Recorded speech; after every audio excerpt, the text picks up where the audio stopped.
Hello students, how are you. देखिए, आज के लेक्चर में हम बात करेंगे डिप्रेशन इन फ्रीजिंग पॉइंट की, जो कि आपका कोलिगेटिव प्रॉपर्टी के अंदर ही आता है। और इससे पहले मैंने डिस्कस किया था एलिवेशन इन बॉइलिंग पॉइंट। तो सबसे पहले मैं यहाँ बात करूँगा फ्रीजिंग पॉइंट की। क्या फ्रीजिंग पॉइंट क्या होता है? देखिए, फ्रीजिंग पॉइंट जिस पर कोई भी लिक्विड फ्रीज होना स्टार्ट हो जाए उसको हम क्या कहेंगे? फ्रीजिंग पॉइंट कहेंगे। उसकी क्या कंडीशन है? तो फ्रीजिंग पॉइंट के बारे में हम पढ़ेंगे अभी।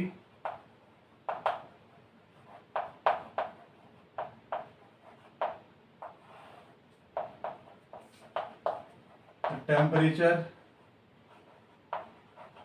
at which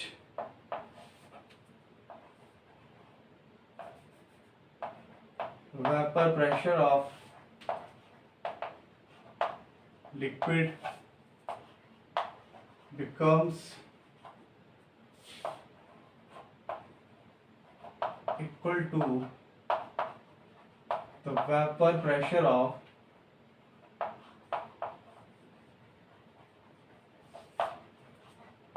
solid solvent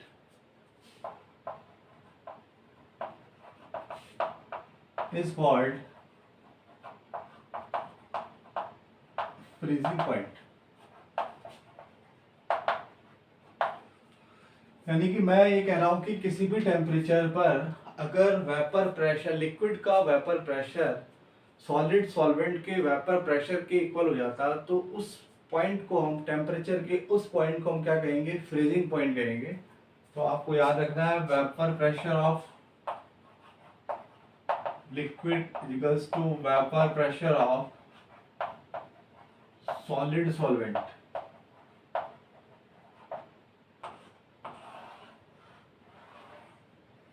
ठीक। अब हम बात यहाँ पर कर रहे हैं डिप्रेशन इन फ्रीजिंग पॉइंट की बात कर रहे हैं। डिप्रेशन यानी decrease in freezing point, lowering in freezing point. तो उसके लिए हम क्या करते हैं? देखिए, मैंने एक बीकर में सॉल्वेंट लिया। मैंने एक बीकर में क्या लिया? सॉल्वेंट लिया। कैसा सॉल्वेंट है? प्योर सॉल्वेंट है। ठीक। अब मैं इसमें क्या कर रहा हूं? एक नॉन वोलाटाइल सॉल्यूट NVS क्या कर रहा हूं? ऐड कर रहा हूं। जैसे ही मैंने इसमें नॉन वोलाटाइल सॉल्यूट ऐड किया तो ये किस में कन्वर्ट हो गया?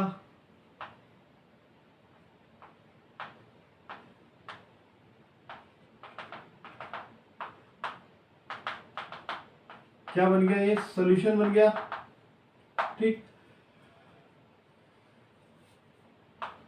ये इसकी यहां पर क्या होगी? वेपर होगी जब इसको हीट करेंगे।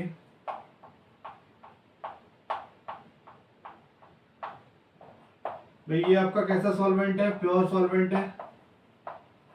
ठीक। और ये क्या है? सॉल्यूशन है प्लस सॉल्वेंट है। सॉल्यूट प्लस सॉल्वेंट, यानी इसमें क्या ऐड किया हमने? नॉन वोलेटाइल सॉल्यूट ऐड किया। अब इसका जो फ्रीजिंग पॉइंट होगा, मान लेते हैं कि T0F, और इसका जो फ्रीजिंग पॉइंट मान लेते हैं हम TF। अब इन दोनों के फ्रीजिंग पॉइंट का जो डिफरेंस होगा वो किसके बराबर होगा? डिप्रेशन इन फ्रीजिंग पॉइंट के बराबर होगा।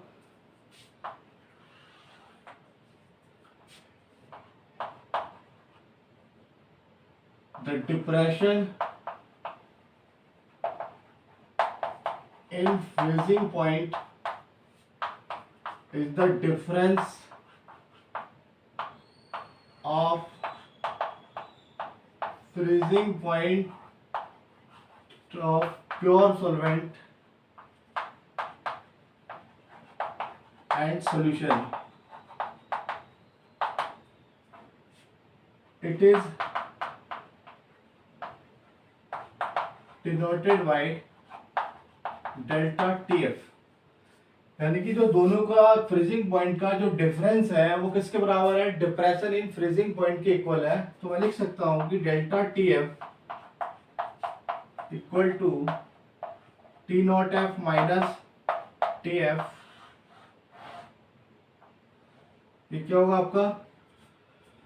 डिप्रेशन इन फ्रीजिंग पॉइंट होगा। अब इसको हम रिलेट करेंगे, इसका हम फॉर्मूला डेरिव करेंगे कि किस पर डिपेंड करेगा, जो डेल्टा टीएफ की वैल्यू है वो किस पर डिपेंड कर रही है। अब देखिए यहाँ पर जो प्योर सॉल्वेंट है उसका वेपर प्रेशर कितना होगा, पी नॉट, और यहाँ पर जो सोल्यूशन है इसका वेपर प्रेशर क्या होगा, पीएस। जब आप इसको हीट करेंगे तो आप जानते हैं कि जो सॉल्यूशन का जो वेपर प्रेशर होता है वो सॉल्वेंट से कम होता है, तो वेपर प्रेशर की बात कर रहा हूं तो पी नॉट आपका ग्रेटर होगा और पीएस आपका लेसर होगा। तब तक आप इसे नोट कीजिए, अभी आगे बात करते हैं।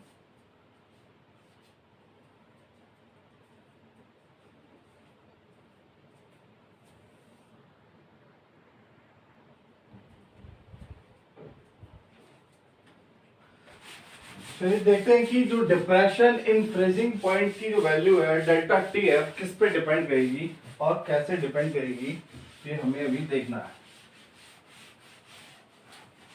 और उसको हम ग्राफ ले लेते हैं, ग्राफ बनाएंगे, ग्राफ प्लॉट करते हैं,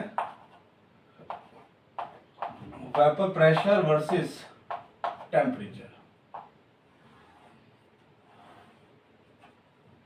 ठीक, ये आपकी y एक्सिस है, ये आपकी x एक्सिस है। इस पर मैंने टेम्परेचर लिया इन केल्विन में और इस पर मैं ले रहा हूं वेपर प्रेशर। देखिए आपके पास तीन चीजें हैं, एक तो सॉलिड सॉल्वेंट है,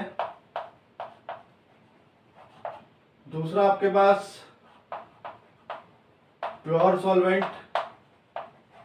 और तीसरा आपके पास सॉल्यूशन। ये वाला जो आपका क्या है, रेफरेंस है। रेफरेंस क्यों है, क्योंकि मैं इसी से कंपेयर कर रहा हूं यहाँ पर कि इसी के बराबर क्या, किसी भी लिक्विड का जो वेपर प्रेशर होना चाहिए किसके बराबर होना चाहिए, सॉलिड सॉल्वेंट के इक्वल होना चाहिए। और सॉलिड सॉल्वेंट के इक्वल होगा तो उसको हम क्या कहेंगे, उस टेम्परेचर, जिस टेम्परेचर पर इसका वेपर प्रेशर किसी भी लिक्विड सॉल्यूशन के इक्वल होगा तो उसको हम क्या कहेंगे, फ्रीजिंग पॉइंट कहेंगे। अब मैं टेम्परेचर जैसे जैसे डिक्रीज करूंगा, फर्स्ट आपका सॉलिड सॉल्वेंट, प्योर सॉल्वेंट और सॉल्यूशन। अब जैसे जैसे मैं इसका टेम्परेचर डिक्रीज करूंगा, डिक्रीज करने पर क्या होगा कि इनके वेपर प्रेशर क्या होंगे, कम होंगे। और वेपर प्रेशर जब कम होंगे तो किस तरह से होंगे, देखिए ये जो है सपोज फर्स्ट वाले का ले रहे हैं कि जो सॉल्वेंट है आपका, सॉल्वेंट सॉलिड सॉल्वेंट है, उस जैसे मैं टेम्परेचर डिक्रीज करूंगा सॉलिड सॉल्वेंट का जो वेपर प्रेशर होगा वो क्या होगा, कम होगा, धीरे धीरे क्या होगा, डिक्रीज होगा। तो ये क्या हो रहा है आपका, डिक्रीज हो रहा है और सबसे ज्यादा डिक्रीज होगा ये आ गया आपका सॉलिड सॉल्वेंट। ठीक, अब उसके बाद मैं ले रहा हूं प्योर सॉल्वेंट। प्योर सॉल्वेंट का वेपर प्रेशर भी क्या होगा, टेम्परेचर डिक्रीज करने पर क्या होगा, धीरे धीरे क्या होगा, डिक्रीज होगा। और एक टाइम बाद ऐसा पॉइंट क्रिएट होगा यहाँ पर कि वो सॉलिड सॉल्वेंट के वेपर प्रेशर को एक पॉइंट पर क्या करेगा, कट करेगा। तो मान लेते कि यहां से स्टार्ट हो रहा है आपका प्योर सॉल्वेंट,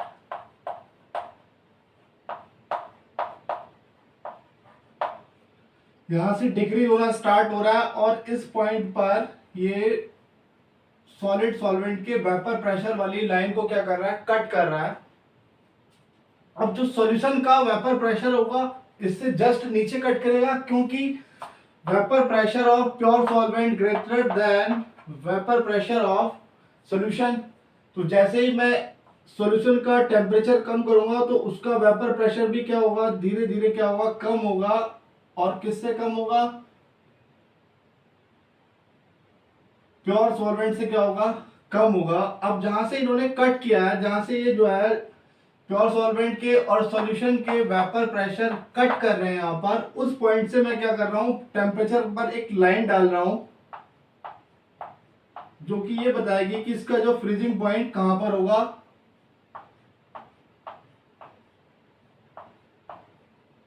और इसको हम इधर मिला देते हैं,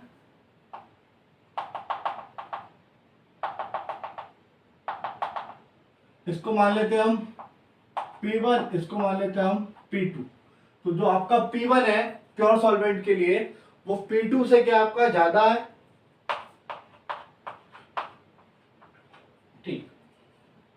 अब इसको जो यहाँ से जो हम प्योर सॉल्वेंट के लिए जो टेम्परेचर था, फ्रीजिंग पॉइंट था, उसको मैं मान लेता हूं यहाँ पर T0F और इसको मान लेता हूं मैं TF। अब जो इन दोनों का जो डिफरेंस है वो क्या होगा, डेल्टा TF किसके बराबर होगा, डिप्रेशन इन फ्रीजिंग पॉइंट। तो मैं यहां लिख सकता हूं delta TF equals to T0F minus TF।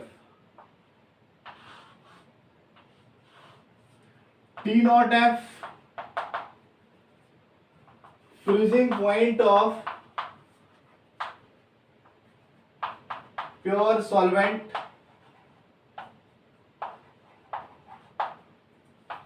और TF is equals to freezing point of solution। अब सोचने वाली बात है कि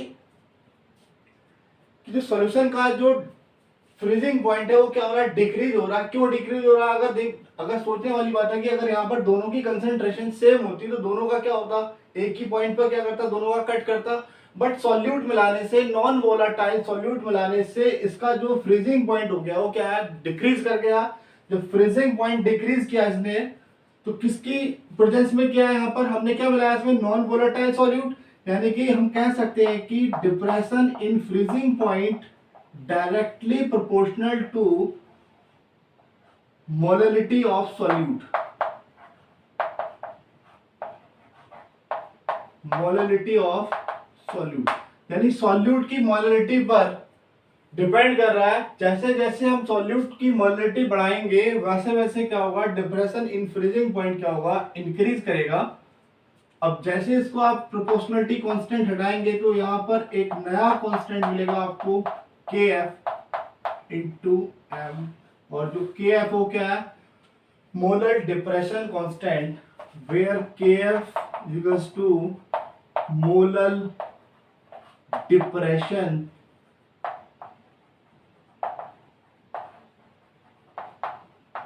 कांस्टेंट। नोट कीजिए, आप आगे बात करते हैं।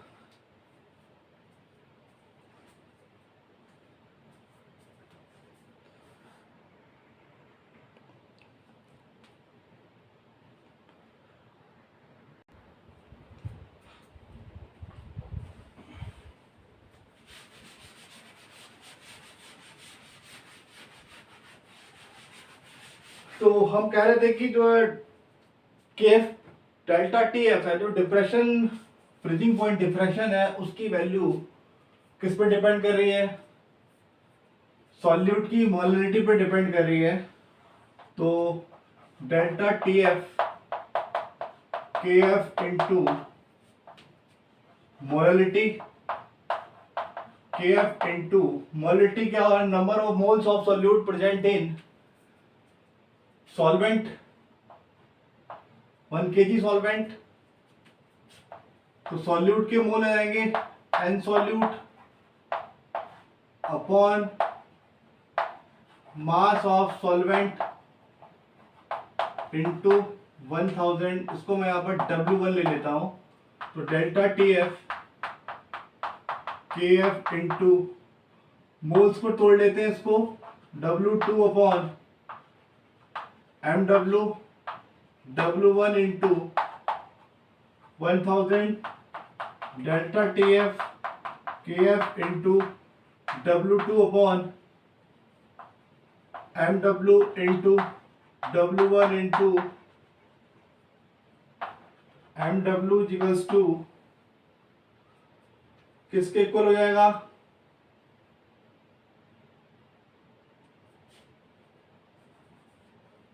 Into W1 into delta TF बराबर KF इंटू W2 इंटू 1000। तो यहां से हम मॉलिक्यूलर वेट की वैल्यू निकाल सकते हैं, KF into W2 into 1000 upon W1 into delta TF तो सॉल्यूट का अगर मॉलिक्यूलर मास हमें डिटरमाइन करना है तो इस फॉर्मूले से हम उसका मॉलिक्यूलर मास भी निकाल सकते हैं, डेल्टा टी एफ की वैल्यू भी निकाल सकते हैं, वेट ऑफ सॉल्यूट भी हम यहाँ से निकाल सकते हैं इस फॉर्मूले से। तो आप इसे जल्दी से नोट कर लीजिए। एक बात और ध्यान देने वाली है,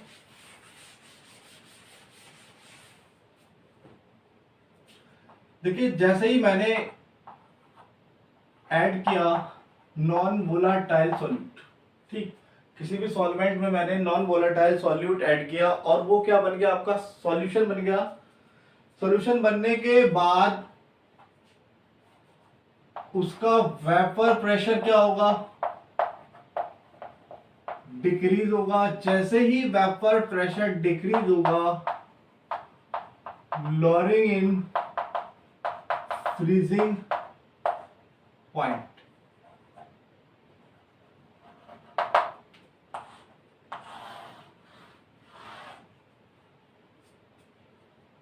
और मैंने आपको बताया था कि जो डेल्टा टी एफ की वैल्यू किसकी सॉल्युबिलिटी पे, सॉरी मोलिटी पे डिपेंड कर रही है, सॉल्यूट की मोलिटी पे डिपेंड कर रही है। जितना ज़्यादा आप सॉल्यूट ऐड करते जाएंगे उसका डेल्टा टी एफ यानी डिप्रेशन इन फ्रीजिंग पॉइंट क्या होता जाएगा, इंक्रीज होता जाएगा। अब बात करते हैं यूनिट की,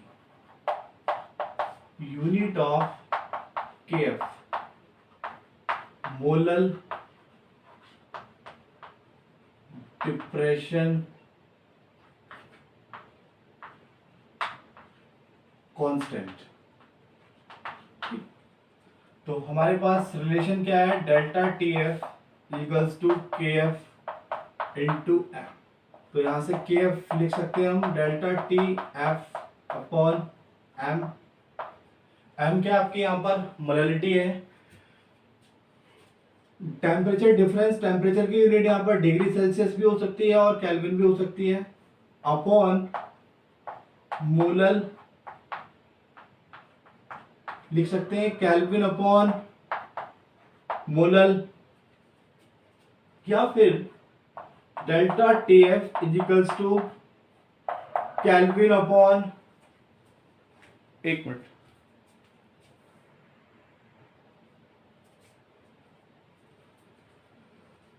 केल्विन डेल्टा टी एफ की यूनिट क्या होगी, केल्विन भी हो सकती है, डिग्री सेंटीग्रेड भी हो सकती है। अब मोलैलिटी को हम कह सकते हैं कि इसकी यूनिट क्या है, मोल पर केजी। तो क्या हो जाएगा, मोल पर केजी, केजी ऊपर चला जाएगा, kelvin into KG upon mole, this is के एफ। तो आप इसे नोट कर लीजिए। उसके बाद हम एक रिलेशन की बात और करेंगे और उसके बाद हम न्यूमेरिकल्स पर आएंगे। ठीक है, जल्दी से इसे आप नोट कीजिए, मैं भी क्वेश्चन सॉल्व करवाता हूँ।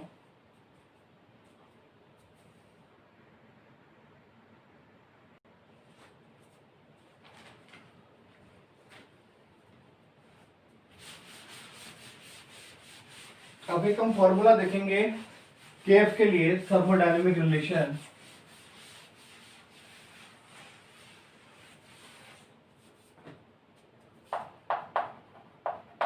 Thermodynamic relation for KF, KF equals to R T F square L F into,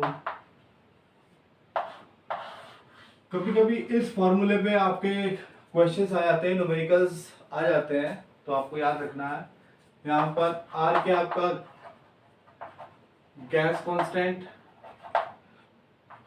T F क्या आपका फ्रीजिंग पॉइंट और एल एफ क्या आपका लेटेंट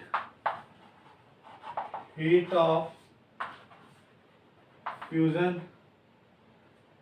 तो आप इसे नोट कर लीजिए। अब हम न्यूमेरिकल्स की बात करेंगे जल्दी से।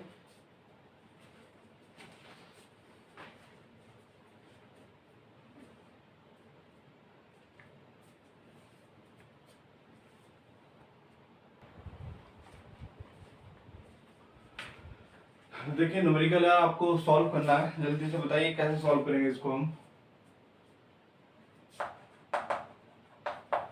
देखिए किसी भी न्यूमेरिकल को सॉल्व करने से पहले हमें देखना कि उसमें क्या क्या गिवन है और क्या हमें फाइंड आउट करना है। तो फाइंड आउट हमें क्या करना है, मोलर मास हमें फाइंड आउट करना है, मॉलिक्यूलर वेट हमें क्या करना है, फाइंड आउट करना है। ठीक, पहली चीज तो ये हो गई। दूसरा, आपको गिवन क्या क्या है यहाँ पर, तो गिवन में देख लेते हैं। यहाँ पर वेट दिया हुआ है आपको, कितना दिया हुआ है, 13.6 ग्राम। आपका क्या है, ये सॉल्यूट है। और यहाँ पर मास ऑफ, जिसे मैं W2 कह लेता हूं, मास ऑफ सॉल्वेंट W1 मान लेते हैं। ये कितना हमारे पास 20 ग्राम है। और डेल्टा TF की वैल्यू कितनी है हमारे पास, 3.7 डिग्री सेल्सियस। और KF की वैल्यू कितनी है हमारे पास, 1.86 केल्विन केजी पर मोल। अब फॉर्मूला लगा दीजिए, इसमें क्या लगेगा फॉर्मूला, डेल्टा TF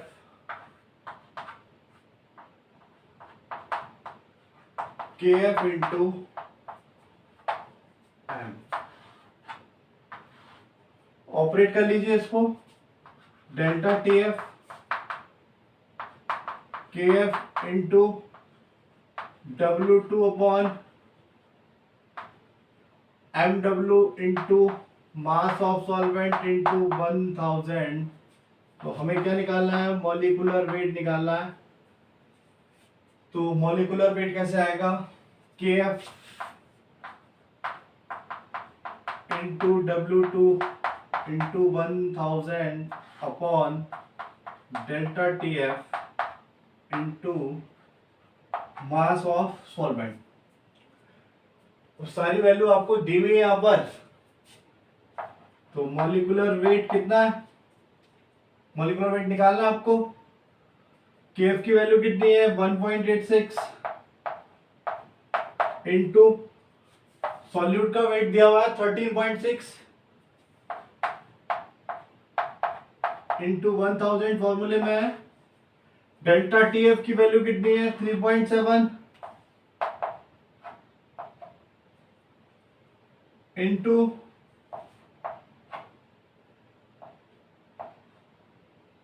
और यहां पर W1 कितना है, 20 ग्राम। अब जल्दी से आप कैलकुलेट कर लीजिए, आंसर आपको मिल जाएगा।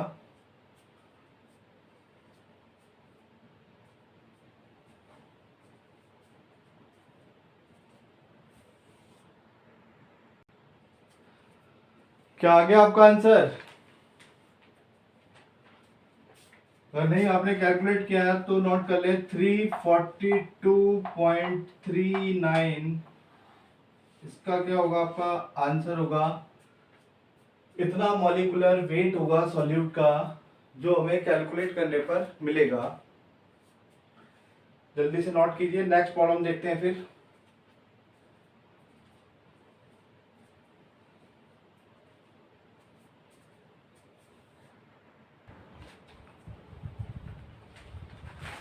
हाँ देखिए next question, the freezing point of A solution containing 50 centimetre cube of ethylene glycol in 50 gram of water is found to be -34 degree centigrade. Assuming ideal behavior, calculate the density of ethylene glycol. तो अभी आपको क्या करना है, तो given क्या क्या है यहाँ पर देख लीजिए। गिवन क्या है यहाँ पर, एक चीज और रह गई, KF की वैल्यू 1.864 वाटर। देखिए गिवन में आपको KF की वैल्यू दी है 1.86 और आपको मास ऑफ सॉल्वेंट दिया है, कितना है, मास ऑफ सॉल्वेंट कितना है, 50 ग्राम। वॉल्यूम कितना दिया है 50 सेंटीमीटर क्यूब, और मॉलिक्यूलर वेट इथाइलिन ग्लाइकोल का कितना है CH2OH 62। जब आप कैलकुलेट करेंगे इसका मॉलिक्यूलर वेट कितना निकल के आएगा 62। और यहाँ पर डेल्टा TF की जो वैल्यू दी है वो कितनी -34 डिग्री सेंटीग्रेड। अब सबसे पहले आप क्या निकालेंगे, W2 निकालेंगे। यहाँ पर वेट ऑफ सॉल्यूट कैलकुलेट करेंगे। वेट ऑफ सॉल्यूट कैलकुलेट करने के लिए आपके पास क्या फॉर्मूला है, KF equals to delta TF equals to KF into molarity, KF into W2 upon molecular weight into W1 into 1000। इसको ऑपरेट करने पर ये वाला पार्ट क्या हो गया आपका मोलरिटी हो गया, delta TF KF into W2 into 1000 molecular weight into W1। अब W2 कितना होगा यहां से, delta TF into molecular weight into W1 upon KF into 1000। सबकी वैल्यूज रख दीजिए यहाँ पर। डेल्टा TF की वैल्यू कितनी है हमारा 34 इंटू मॉलिक्यूलर वेट कितना है 62। Weight of solvent, mass of solvent कितना है 50। KF की वैल्यू कितनी है 1.86 इंटू 1000। कैलकुलेट करने के बाद जो वैल्यू आएगी वो अप्रोक्सीमेट 56.62 के समथिंग आएगी। अब हमें क्या निकालना है कि इसकी डेंसिटी पूछ रहा है। क्या पूछ रहा है, डेंसिटी पूछ रहा है। और डेंसिटी निकालने के लिए हमें क्या दिया है, यहाँ पर वॉल्यूम दिया हुआ है। तो हम जानते हैं कि density equals to weight upon या मास अपॉन वॉल्यूम। तो 56.62 ग्राम अपॉन वॉल्यूम कितना दिया है यहाँ पर 50 सेंटीमीटर क्यूब। तो 50 लगा देंगे यहाँ पर नीचे वैल्यू। तो आपका जो आंसर आएगा 1.13 ग्राम पर सेंटीमीटर क्यूब। आंसर क्या आएगा 1.13 ग्राम पर सेंटीमीटर क्यूब। तो ये आपका आज का वीडियो था। तो अगर आपको नहीं समझ में आया तो वीडियो को बार बार देखें और लाइक और सब्सक्राइब करना ना भूलें, क्योंकि भाई आप लोग सब्सक्राइब नहीं कर रहे हैं, लाइक नहीं कर रहे हैं। तो आज की वीडियो के लिए thank you so much, good luck.